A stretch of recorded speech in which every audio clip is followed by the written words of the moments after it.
Assalamualaikum warahmatullahi wabarakatuh. Oke, sebelumnya kita intro dulu.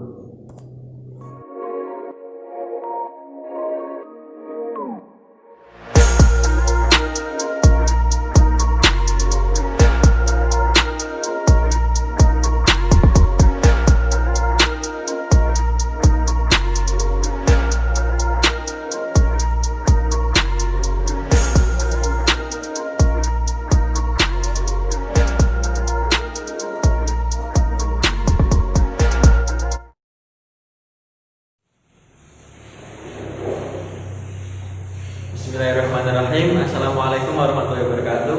Baiklah, perkenalkan nama saya Muhammad Iqbal Maulana. Saya dari Prodi Perbankan Syariah semester 3. Baik, di sini saya akan memenuhi tugas dari suatu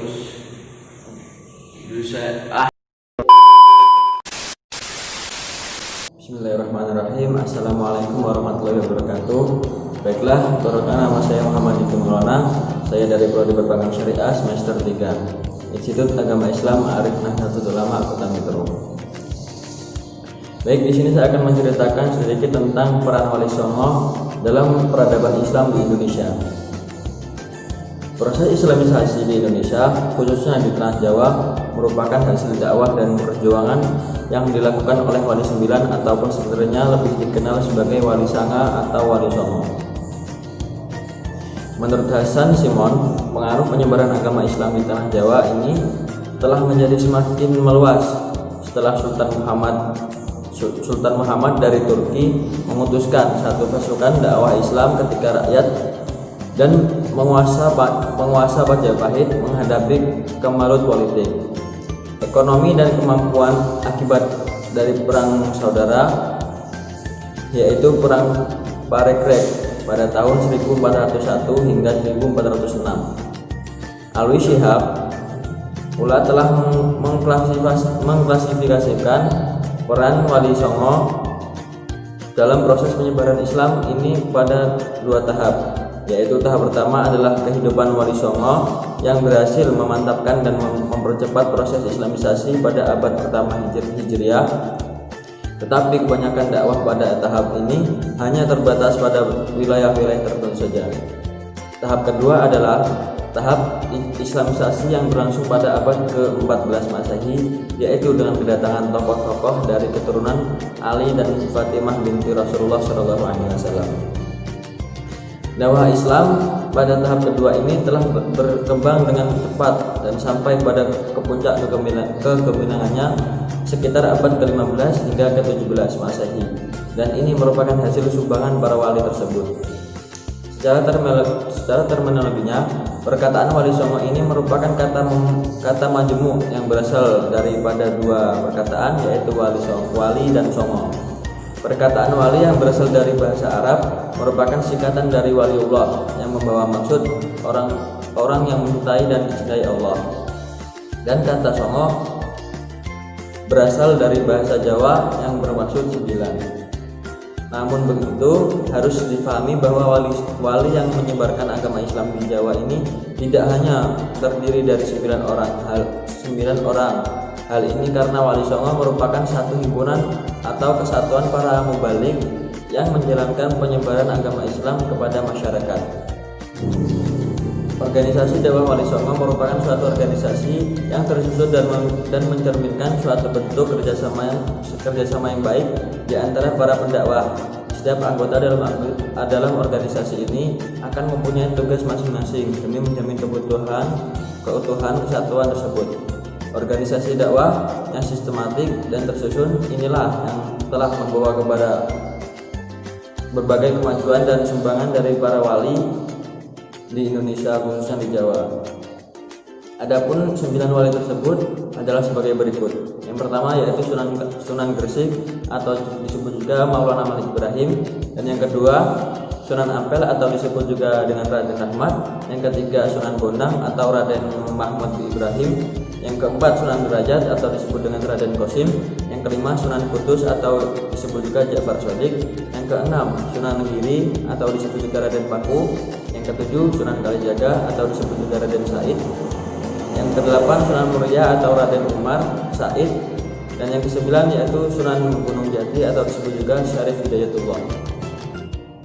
Yang Yang kedua yaitu model penyebaran Islam Wali Songo. Berbeda dengan dakwah Islam di Asia Barat, Afrika, dan Eropa yang dilakukan dengan penaklukan, Wali Songo berdakwah dengan cara damai, yakni dengan pendekatan pada masyarakat, pribumi, dan akulturasi budaya atau percampuran budaya Islam dan budaya lokal. Dakwah mereka adalah dakwah kultural. Banyak peninggalan Wali Songo menunjukkan bahwa budaya dan tradisi lokal mereka disepakati sebagai media dakwah. Hal ini dijelaskan baik semua atau sebagian dalam banyak sekali tulisan seputar Wali Songo dan sejarah masuknya Islam di Indonesia. Dulu di Indonesia mayoritas penduduknya beragama Hindu dan Buddha, dan terdapat berbagai kerajaan Hindu dan Buddha, sehingga budaya dan tradisi lokal saat itu kental diwarnai kedua keagamaan tersebut. Budaya dan tradisi lokal itu oleh Wali Songo tidak dianggap musuh agama yang harus dibasmi. Bahkan budaya dan tradisi lokal itu mereka jadikan teman akrab dan media dakwah agama, selama tidak ada larangan dalam nas syariat. Pertama-tama Wali Songo belajar bahasa lokal, memperhatikan kebudayaan dan adat, serta kesenangan dan kebutuhan masyarakat. Lalu berusaha untuk menarik simpati mereka karena masyarakat Jawa sangat menyukai kesenian. Maka Wali Songo menarik perhatian dengan kesenian, diantaranya dengan menciptakan tembang-tembang keislaman berbahasa Jawa, gamelan, dan pertunjukan wayang dengan lakon Islami. Setelah penduduk tertarik, mereka diajak membaca syahadat, diajari wudu, sholat, dan sebagainya. Wali Songo sangat peka dalam beradaptasi. Caranya menanamkan akidah dan syariat serta sangat memperhatikan kondisi masyarakat. Misalnya, kebiasaan berkumpul dan kenduri pada hari-hari tertentu setelah kematian keluarga tidak diharapkan, tapi diisi pembacaan tahlil, doa, dan sedekah. Bahkan Sunan Ampel yang dikenal sangat hati-hati menyebut sholat dengan sembahyang asalnya sembah dan yang, dan menamai tempat ibadah dengan langgar mirip kata sangga. Bangunan masjid dan langgar pun dibuat bercorak Jawa dengan genteng bertingkat-tingkat. Bahkan Masjid Kudus dilengkapi menara dan gapura bercorak Hindu. Selain itu, untuk mendidik calon-calon dai, Wali Songo mendirikan pesantren-pesantren yang menurut sebagian sejarawan mirip padepokan orang Hindu dan Buddha untuk mendidik cantik dan calon pemimpin agama. Sebagian pihak mempermasalahkan metode dakwah Wali Songo tersebut. Sebagian mempertanyakan kesesuaiannya dengan dalil syar'i. Sebagian lagi bahkan berani menyalahkan peninggalan para ulama Wali Songo.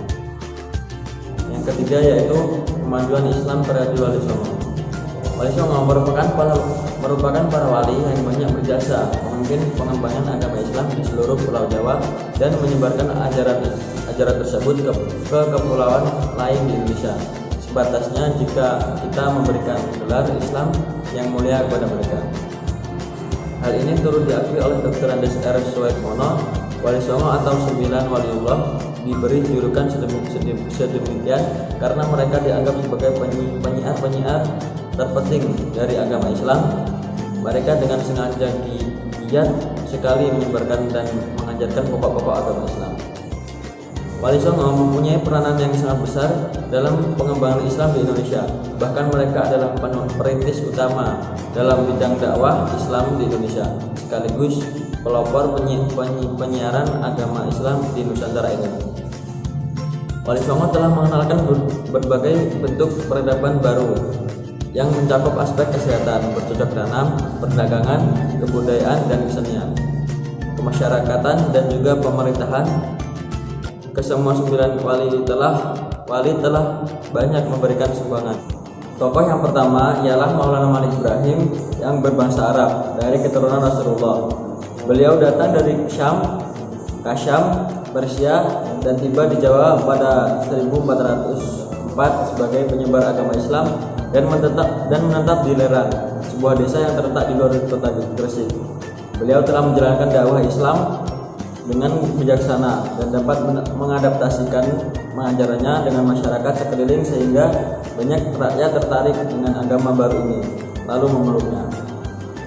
Beliau telah memperkenalkan bidang perdagangan dan melalui ini beliau berhasil mendapat tempat di hati masyarakat di tengah-tengah krisis ekonomi dan perang saudara. Di samping itu, agama dan adat istiadat lama tidak langsung ditantangnya dengan kekerasan. Sebaliknya, meneruskan pergaulannya sehari-hari, beliau menunjukkan kemuliaan akhlak seperti kesopatan bertutur, sikap menghormati, dan tolong-menolong yang diajarkan agama Islam. Dengan inilah beliau telah berhasil menarik orang-orang Jawa dari kasta bawaan untuk memeluk Islam. Tokoh yang kedua pula ialah Sunan Giri yang dilahirkan pada tahun 1365 di Blambangan. Ayahnya adalah Maulana Ishaq, seorang ulama Islam dari Arab dan bermukim di Pasai, Aceh. Sunan Giri juga dikenali sebagai Raden Paku atau Maulana Ainul Yakin, dan merupakan seorang ulama yang dibekali dengan pengetahuan agama yang mencukupi. Beliau telah mendirikan sebuah masjid di Kampung Laut sebagai langkah pertama untuk menyebarkan Islam, dan hingga kini masjid itu masih ada dalam bentuk asalnya walaupun telah dipindahkan ke tempat yang lain. Dan selain itu, beliau juga mendirikan pondok-pondok pesantren secara keseluruhan. Jasa terbesar beliau ialah usahanya menghantar anak muridnya ke pelosok-pelosok Indonesia seperti Pulau Madura dan Bawen untuk menyiarkan Islam. Selain itu juga kedudukan Giri amatlah penting dalam sejarah perkembangan politik dan pengaruh Islam di Pulau Jawa. Beliau telah mampu mempengaruhi daerah-daerah Islam yang lain seperti Jepara, Tuban, dan Gresik sehingga terbentuknya kerajaan Islam yang pertama di Demak pada tahun 1479 Masehi. Tokoh terakhir yang dibahas ialah Sunan Bonang yang juga dikenal sebagai Raden Makdum Ibrahim. Beliau hidup di antara 1465 sampai 1125 Masehi. Beliau menuntut ilmu pada ayahnya Maulana Malik Ishaq dan terkenal sebagai ahli kalam atau ilmu tauhid. Keistimewaan dan sekaligus pembaharuan yang dibuat oleh Sunan Bonang ialah kebijaksanaan dan keunikannya dalam berdakwah yang telah menumbuhkan hati rakyat agar datang ke masjid. Secara garis besar, Wali Songo sesungguhnya telah memainkan peranan yang penting dalam penyebaran Islam, sekaligus meningkatkan keintelektualan masyarakat pada masa itu. Di samping itu, mereka juga telah berjaya mendirikan suatu kerajaan Islam di Indonesia. Baik, itu tadi sedikit video dari saya, yaitu tentang peran Wali Songo dalam peradaban Islam di Indonesia. Kurang lebihnya saya mohon maaf. Saya Heri, wassalamualaikum warahmatullahi wabarakatuh.